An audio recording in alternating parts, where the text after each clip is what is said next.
الله الرحمن الرحيم قل إن كنتم تحبون الله فاتبعوني يحببكم الله.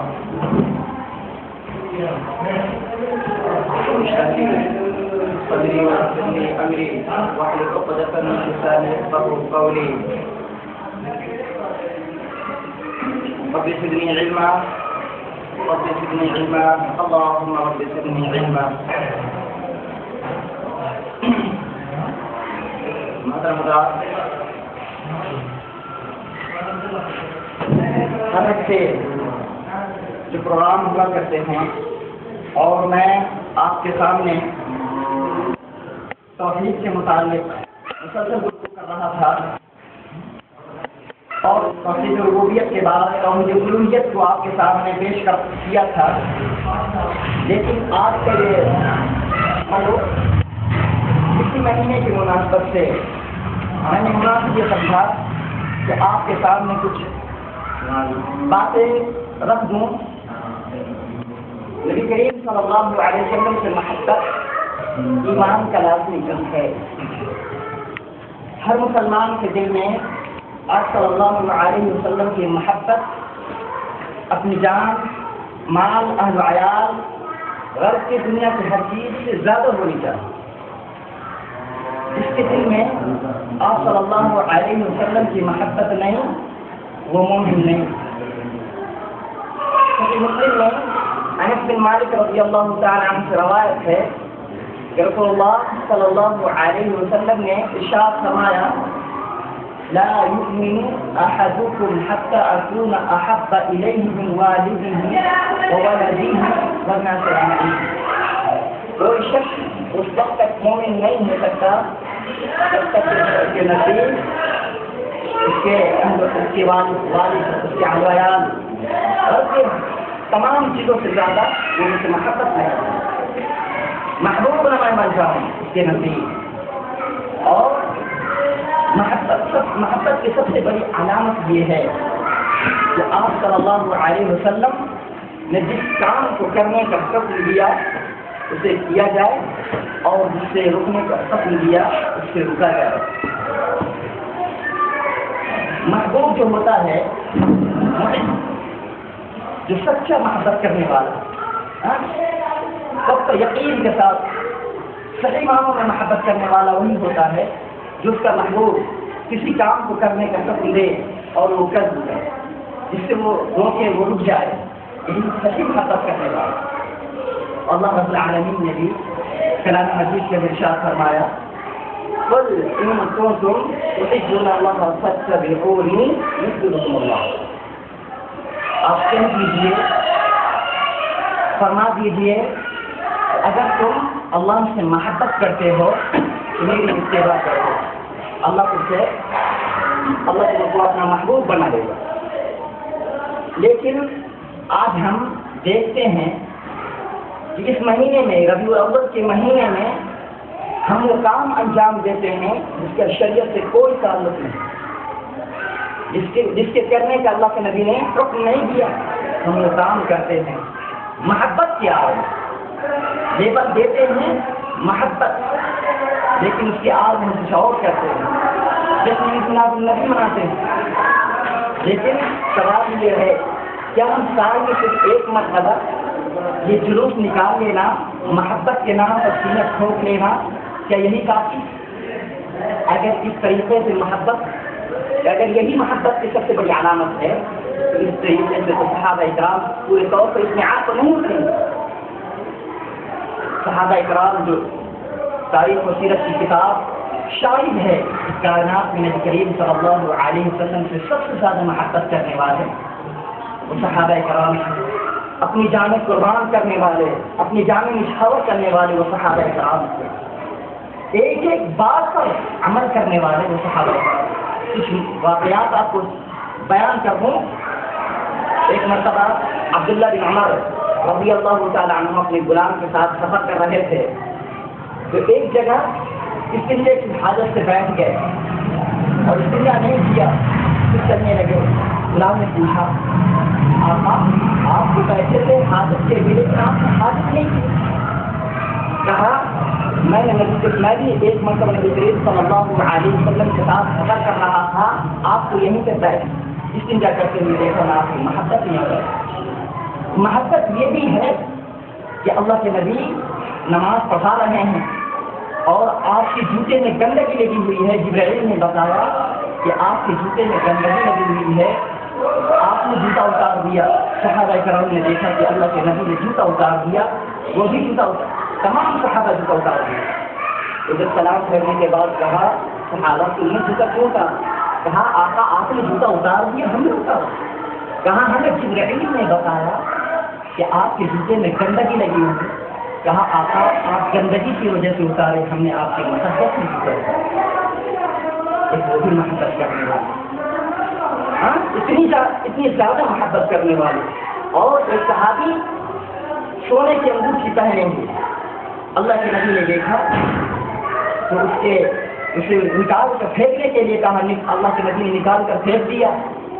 پھر دوسرے صحابہ نے کہا کہ تم اسے لے کر آپ خود نہ پہنو، اپنے گھر میں دے دو۔ وہ صحابی نے کہا کہ جب اللہ کے نبی نے نکال کر پھینک دیا تو ہمیں یہ گوارا نہیں کہ ہم اسے اٹھا، ہمیں اتنی ہمت نہیں، اتنی جرأت نہیں کہ ہم اسے اٹھا دیں۔ وہ محبت کرنے والے، لیکن ان صحابہ کرام نے کبھی اللہ کے نبی کے جشن میلاد نہیں منایا، نہ آپ کی زندگی میں اور نہ آپ کی وفات کے بعد۔ تو ہم کیسے ہوتے ہیں، کون ہوتے ہیں ہم اللہ کے نبی کی ولادت کا جشن منانے والے؟ اتنی محبت کرنے والے نہیں مناتے، اور ہم ان جیسے محبت کرتے ہیں، ہمارے دلوں میں اتنی محبت ہے، اتنے اللہ کے نبی کے فرمان کے مطابق ہم اپنی زندگی نہیں گزارتے۔ میں اپنی بات کو یہیں چند منٹ کی گزشہ کے بعد اپنی بات کو یہیں اختتام کرتا ہوں۔ ہمارے مشائخ لوگ آئے ہوئے ہیں، میں ان سے التماس کرتا ہوں شیخ اسلم مدنی حفظہ اللہ سے کہ شیخ آپ آئے اور لوگوں کو کچھ نصیحانہ کلمات سے محظوظ کریں۔ السلام علیکم ورحمۃ اللہ وبرکاتہ۔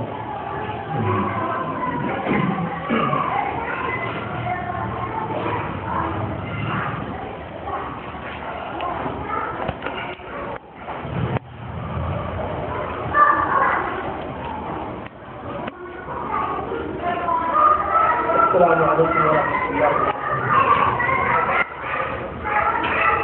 الحمد لله نحمده ونستعينه ونستغفره ونعوذ بالله من شرور انفسنا ومن سيئات اعمالنا، من يهده الله فلا مضل له ومن يضلل فلا هادي له، واشهد ان لا اله الا الله واشهد ان محمدا عبده ورسوله، اما بعد فان خير الحديث كتاب الله وخير الهدي هدي محمد صلى الله عليه وسلم، وشر الأمور محدثاتها وكل محدثة بدعة وكل بدعة ضلالة وكل ضلالة في النار۔ محترم حاضرین، سب سے پہلے اللہ رب العالمین کی تعریف و توصیف اور اللہ رب العالمین کی بڑائی کبریائی بیان کرنا ضروری ہے۔ اللہ رب العالمین کی خاص رحمت آپ لوگوں کے درمیان آنے اور آپ لوگوں سے ملنے کا شرف حاصل ہے۔ یہ محض اللہ رب العالمین کا کرم ہے کہ ہم ایسے دیار میں آج آئے ہوئے ہیں جو حقیقت میں ایسی جگہ ہے جہاں پر ہمارے آباء و اجداد کے قدم پڑے۔ یہ حقیقت ایک محبت کا بھی تقاضا تھا، دوسرے یہ کہ آپ ہمارے اسلامی بھائی ہیں، اور انما المؤمنون اخوہ کے تحت یہ تقاضا تھا کہ ہم آپ کے یہاں آئیں اور یہ بھی کریں، آپ بلائیں تو آپ کی دعوت کے لیے کریں۔ یہ اسی جذبات کے تحت یہ قافلہ جیسا کہ محترم بھائی علی صاحب نے کہا کہ یہاں ہفتہ واری پروگرام ہوتا ہے، مگر مجھے اس ہفتہ واری پروگرام کے بارے میں کوئی اطلاع نہیں، اور نہیں یہ مجھے معلوم تھا کہ وہاں چند منٹ آپ لوگوں سے ہم کلام ہونا پڑے گا. اگر ایسی چیز ہے تو ایسی صورت میں کچھ اس کی طرف اشارہ کرنا چاہیے. دوسری چیز یہ ہے کہ جس مہینے سے ہم گزر رہے ہیں یہ ربیع الاول کا مہینہ ہے. اس مہینے میں نبی کریم صلی اللہ علیہ وسلم کی محبت ظاہر کی جاتی ہے اور پھر سال کے اسی مہینے میں محبت کا یہ اظہار اور دیگر مہینوں میں وہ خاموشی جو اس ماہ سے پہلے اور بعد میں تھی وہ آ جائے گی. نبی کریم صلی اللہ علیہ وسلم کی محبت ایمان ہے کیونکہ نبی کریم صلی اللہ علیہ وسلم کی رسالت کا اقرار کرنے والا اللہ رب العالمین کے قول، اللہ رب العالمین کے احکام اور نبی کریم صلی اللہ علیہ وسلم کے فرامین کا وہ قلادہ ہاتھ اپنے گلے میں ڈال لیتا ہے.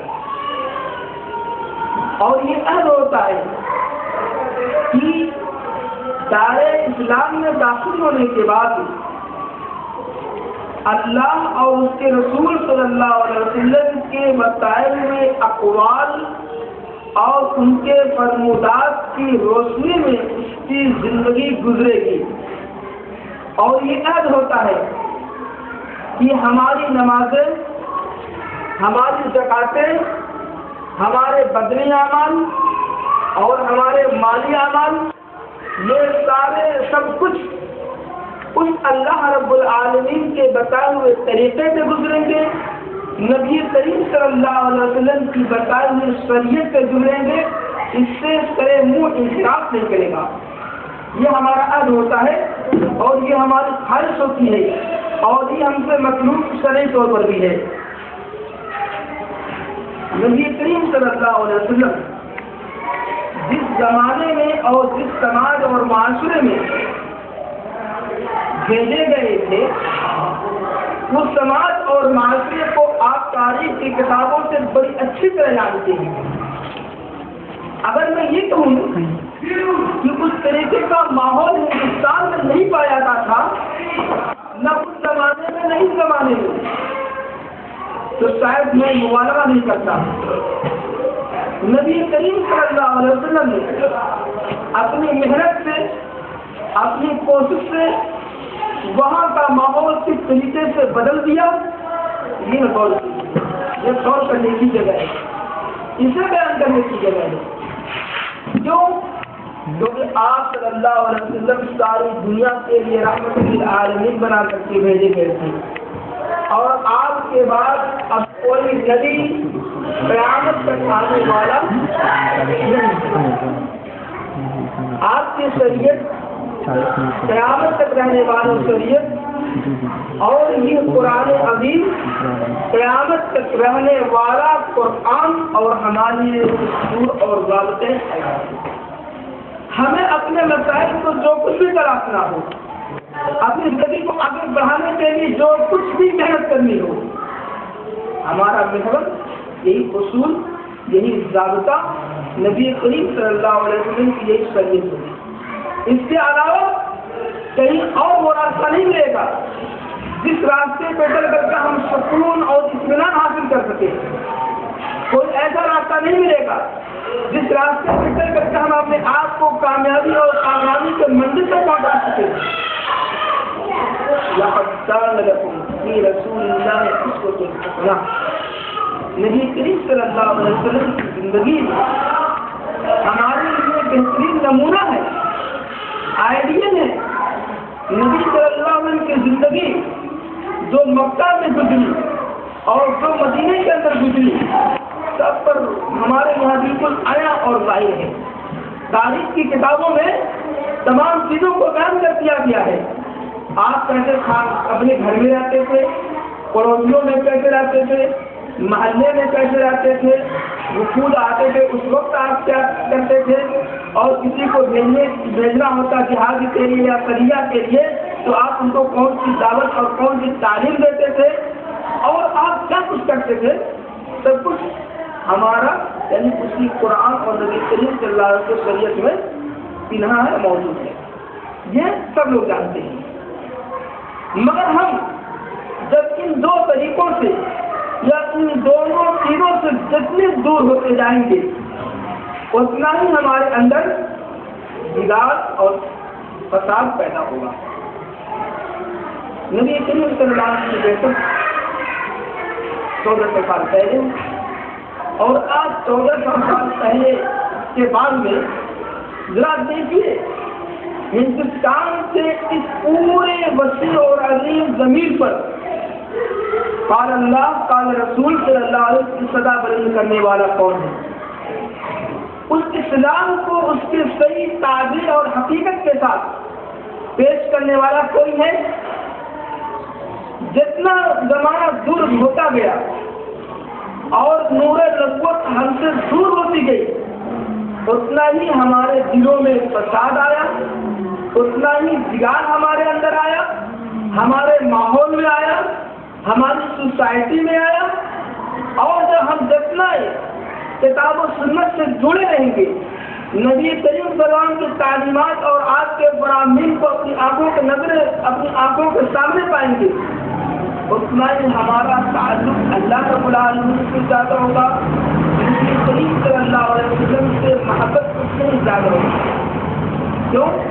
اس لیے کہ نبی کریم صلی اللہ علیہ وسلم ہی ہمارے لیے آئیڈیل ہے، نبی کریم صلی اللہ علیہ وسلم ہمارے لیے نمونہ ہے۔ ہم اپنی زندگی کو نبی کریم صلی اللہ علیہ وسلم کے بتائے ہوئے طریقے سے گزارے، تلاشیں کہ کس موقع پر آپ صلی اللہ علیہ وسلم نے کیا کیا، کیا نہیں کیا، اور آپ صلی اللہ علیہ وسلم نے اپنے 23 سالہ زندگی میں آپ صلی اللہ علیہ وسلم نے کس طریقے کا فرمان صادر کیا، ساری چیزیں آپ کو موجود ملے گی۔ نبی کریم صلی اللہ علیہ وسلم کی جب بیٹھک ہوئی اور اسلام کا دائرہ وسیع ہوتا گیا تو ان کے بہت سے لوگوں سے ثابتیں پڑے، غیر مسلموں سے بھی، یہودیوں سے بھی، نصرانیوں سے بھی، مگر کتنے بہترین اسلوب کے ساتھ نبی کریم صلی اللہ علیہ وسلم نے ان کو دعوت دی، اسلام کی، لا الہ الا اللہ کی، کلمہ توحید کی۔ اس کو دیکھنا چاہیے، جہاں نرمی کی ضرورت تھی آپ نے نرم گوشہ استعمال کیا، جہاں سختی کی ضرورت تھی وہاں آپ نے سختی بھی کی، اور ان دونوں سختیوں کے درمیان جو اسلام کو اسپرٹ اور تیزی ملی ہے وہ اس کا کوئی جواب نہیں ہے، کوئی تاریخ نہیں ہے، اس کی کوئی نظر نہیں ملتی ہے کہ اتنی سرعت اور تیزی کے ساتھ اسلام پھیلا ہوا ہو۔ اور نبی کریم صلی اللہ علیہ وسلم نے اپنے آخری دور میں جب حضرت معاذ بن جبل رضی اللہ تعالیٰ عنہ اور علی رضی اللہ تعالیٰ عنہ کو بھیجا یمن، تو آپ نے کیا نصیحت کیا؟ بشرا ولا تؤثرا ویسرا، کہ تم لوگوں کو خوشخبری دینے والا، آسانی پیدا کرنے والا، سختی پیدا کرنے والا نہیں۔ اور نبی کریم صلی اللہ علیہ وسلم کے بارے میں اللہ رب العالمین نے فرمایا کہ اگر آپ سخت دل ہوتے، سخت کلام اور سخت گفتگو ہوتے تو لڑپتوں میں نہ ہوتے، لوگ آپ کے پاس چھٹکے جاتے۔ تو گویا یہ دعوت و تبلیغ کا ایک بہترین نسخہ نبی کریم صلی اللہ علیہ وسلم نے دیا کہ ہم کو اپنی زبان میں لچک پیدا کرنی چاہیے، ہم کو اپنی زبان کے اندر وہ خود اسلوبی پیدا کرنی چاہیے اور میٹھی بول بولنی چاہیے، تاکہ یہ میٹھی بول اور میٹھا یہ گفتگو یہ ان کے دلوں پر اثر انداز ہو سکے۔ ہم تشدد کے ذریعہ یا یہ کہ سخت کلامی کے ذریعہ کسی کے دلوں کو نہیں جیت سکتے، کسی کے دل کو نہیں جیت سکتے۔ ہم اس کے ذریعے دوسروں کو متنفر کر سکتے ہیں مگر دوسروں کے اندر جڑنے کا کام ہم نہیں کر سکتے۔ جس مہینے سے ہم گزر رہے ہیں اس کے بارے میں ہمارا جو نظریہ ہے کہ نبی کریم صلی اللہ علیہ وسلم کی محبت اور آج کی سیرت کو